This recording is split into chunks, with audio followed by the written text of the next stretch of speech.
नमस्कार दोस्तों, स्वागत है आप सबका ज्ञान गंगा रहस्यमयी चैनल में। दोस्तों, हम आप लोगों को बता रहे थे आत्म तत्व को प्राप्त करने के बाद क्या मिलता है। आत्म तत्व प्राप्त होने के बाद सीधे भगवत तत्व की प्राप्ति हो जाती है, जो संपूर्ण ज्ञान या संपूर्ण अस्तित्व प्राप्त हो जाता है। उसका कोई भी मोल नहीं होता, अर्थात इस सृष्टि में, इस धरती पर उसके तुल्य कुछ भी नहीं है।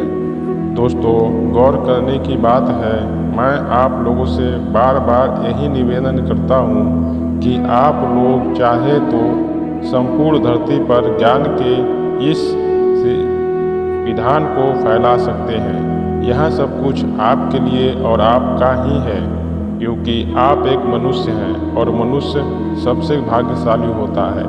मनुष्य में कोई भेदभाव नहीं किया जा सकता। हमारे लिए सभी एक धरती के पुत्र हैं, धरती माँ के लाल हैं। इसलिए हमारा कर्तव्य है आप तक सच्चाई पहुँचाना। निवेदन है दोस्तों, ज़्यादा से ज़्यादा इन वीडियो तक शेयर करें, और मेरे चैनल में नए हैं तो चैनल को सब्सक्राइब करें, बेल आइकन ऑल पर प्रेस करें। दोस्तों, एक बार हम लोग फिर से उस ऋग्वेद अथर्ववेद मंत्र का ध्यान देते हैं। ऋचो अक्षरे परमे वेवन अस्मि देवो अधि विश्वे नित्सेदु यस् न वेद कृचा सति य इत तद विदुषेस्ते इमे समासते। दोस्तों, मुझे संस्कृत पढ़ने नहीं आती है, फिर भी मैंने इस श्लोक का आपको बताया। इसका हिंदी में व्याख्या इस प्रकार है। परम ब्रह्म परमेश्वर के जिस अविनाशी परम आकाश रूप परम धाम में समस्त देवगण अर्थात उन परमात्मा के पार्षद उन परमेश्वर की सेवा करते हुए निवास करते हैं, वहीं समस्त वेद भी पार्षद के रूप में मूर्तिवान होकर भगवान की सेवा करते हैं। जो मनुष्य उस परम धाम में रहने वाले परम ब्रह्म पुरुषोत्तम को जान लेता है और इस रहस्य को भी भली भांति नहीं जानता कि समस्त वेद उन परमात्मा के सिवा करने वाले उन्हीं के अंगभूत पार्षद हैं, वह वेदों के द्वारा क्या प्रयोजन सिद्ध कर सकते हैं, अर्थात कुछ भी नहीं करेंगे। परंतु जो मनुष्य उस परमात्मा को तत्वतः जान लेता है, वे तो उस परम धाम में ही रहने का भली भांति प्रविष्ट हो जाता है और सदा सदा के लिए उसी में उसी के पास स्थित हो जाता है।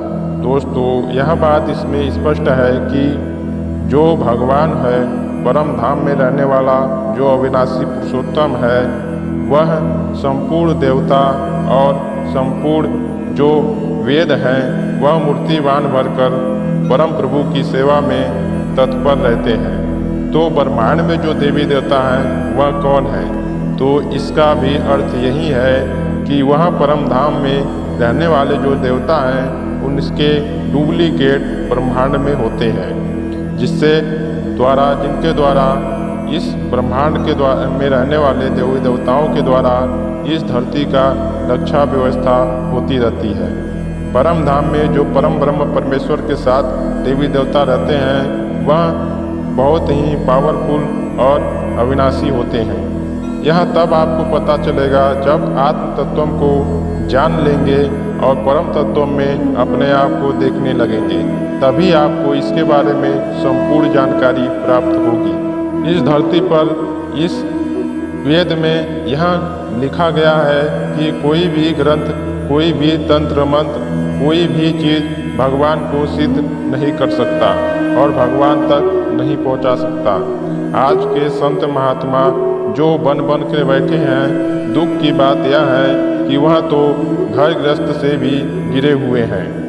दोस्तों, यह मुझे कहने में बहुत दुख हो रहा है, क्योंकि हम जैसे संत महात्मा घर परिवार छोड़कर इन सामान्य मनुष्यों को रास्ता दिखाने की जगह हम लोग अपने आप को ही बड़ा घोषित करने लगते हैं। तो यह सभी संत महात्मा हम भी इसमें अपने आप को शामिल कर सकते हैं। अगर मैं गलत हूँ तो मैं भी इसी में शामिल हूँ कि समस्त जो भी संत महात्मा और ऋषिगण जितने भी हैं, बड़े बड़े मठ बना के बैठे हैं, यह सब के सब एक ढोंग कर रहे हैं। वास्तव में भगवान को प्राप्त करने की सही विधि विधान कोई नहीं बताता।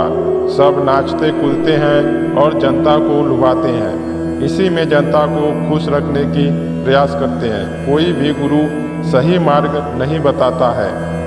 मित्रों, हम किसी के भी भावनाओं को ठेस पहुंचाना नहीं चाहते हैं। मैं चाहता हूं हर प्रकार से आप लोग को सत्य पता चले, क्योंकि कल की भगवान धरती पर आने के बाद जब इन संत महात्माओं के पास जाकर यह बात बोले कि मुझे कुछ जगह दे दो रहने के लिए, तो वह सब उनको धुतकार दिए और कहें तुम कौन हो।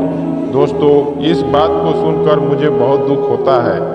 और इसी प्रकार से उनकी जो शक्तियां हैं वह भी दर दर ठोकर खा रही हैं। जिस प्रकार से हर युगों में होता रहा है, त्रेता युग में भगवान श्री रामचंद्र जी के साथ हुआ कि उनको राष्ट्रपात से भी हटा दिया गया और वनवास भेज दिया गया। उनको जब वनवास जाते समय वाल्मीकि के पास जाते हैं और रहने की व्यवस्था मांगते हैं, तो वाल्मीकि जी भी उनको चित्रकूट की जगह बता देते हैं कि वहाँ जाकर बना के रहिए। ऐसे ऐसे भगवान को जानने वाले लोग भी भगवान को धुतकार देते हैं और भगवान वालों को भी धुतकार देते हैं, जिससे भगवान वाले भी छुप कर रहने पर मजबूर हो जाते हैं।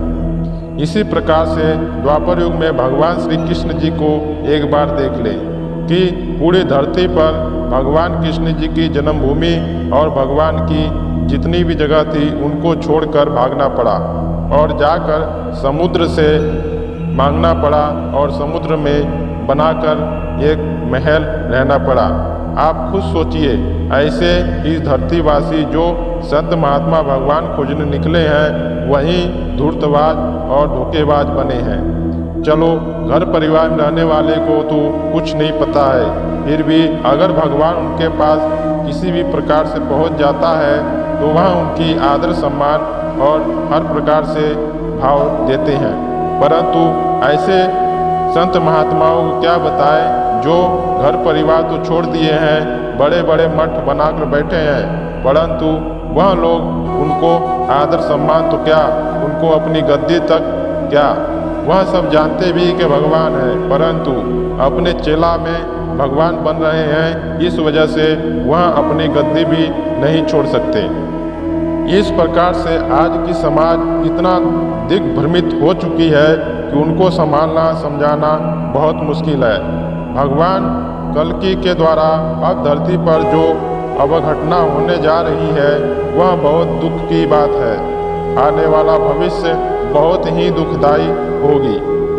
समस्त धरती पर ऐसे भगवान चमत्कारी पुरुषों को उतार दिए हैं और उनके द्वारा सनातन धर्म को चमत्कार और हर प्रकार से उठाने की कोशिश कर रहे हैं। ऐसे हमारे भारत देश में कई नौजवान पुरुष धरती पर आकर भगवान के सनातन धर्म को उठाने की कोशिश कर रहे हैं, परंतु उनको हर बहुत परेशानियों से, बहुत संघर्ष से चलना पड़ रहा है। उनका विरोध चारों तरफ हो रहा है, आप सब देख सकते हैं। तो यह बात है, सतयुग का प्रथम चरण चल रहा है। अब इसका क्या कहना, लोग अब कलयुग मान रहे हैं, परंतु दोस्तों मैं यह बता देना चाहता हूँ कि आगे चल के जो हम वीडियो बनाने वाले हैं इसमें आप लोगों को ध्यान, साधना और भक्ति का भी मार्ग मिलेगा। अभी सारी रहस्यात्मक ज्ञान तो बाकी है। भगवान कल्कि की भी अमृतवाणी भी इस चैनल पर आने वाली है, तो ज़्यादा से ज़्यादा वीडियो को शेयर करें। आप लोग समझने का कोशिश करें कि भगवान कल्कि आ चुका है। अब उनकी सेना बनकर उनकी सहयोग में आप ही लोग सहायता करें। जो संत महात्मा महापुरुष निकल पड़े हैं वह तो भगवान की कोई भी सेवा और सहयोग नहीं करने वाले हैं। तो भगवान कल्कि तो घर गृहस्थ वालों को ही अपना कर अपनी सारी सेवा लीलाकार करने वाला है। अभी तो कर भी रहा है, परंतु यह बात अभी कुछ समय के लिए गुप्त है, जिस वजह से किसी भी जनमानस तक बात नहीं पहुंच रही है। मैं कोशिश कर रहा हूं आप लोगों तक पहुंचाना। मैं जितना जानता हूं कल्कि भगवान के बारे में, जो कुछ प्राप्त किया है मैंने, वह सब कुछ आप तक विशेष रूप से पहुंचाने की कोशिश कर रहे हैं। तो दोस्तों, मेरे चैनल में नए हैं तो चैनल को सब्सक्राइब करें, बेल आइकन ऑल पर प्रेस करें। अगली वीडियो आएगी भगवान श्री विष्णु जी के जो गरुड़ जी को ज्ञान दिए थे, उसमें आप खुद देखेंगे कि शास्त्र और यह सब जो नाच गाना कर रहे हैं ऋषि महर्षि जो संत महात्मा, उनकी धज्जियाँ उड़ाए हैं भगवान श्री विष्णु जी। तो अगली वीडियो भगवान श्री विष्णु जी की वाणी आने वाली है। तो मिलते हैं नेक्स्ट वीडियो में। जय श्री कृष्णा, जय श्री राधे।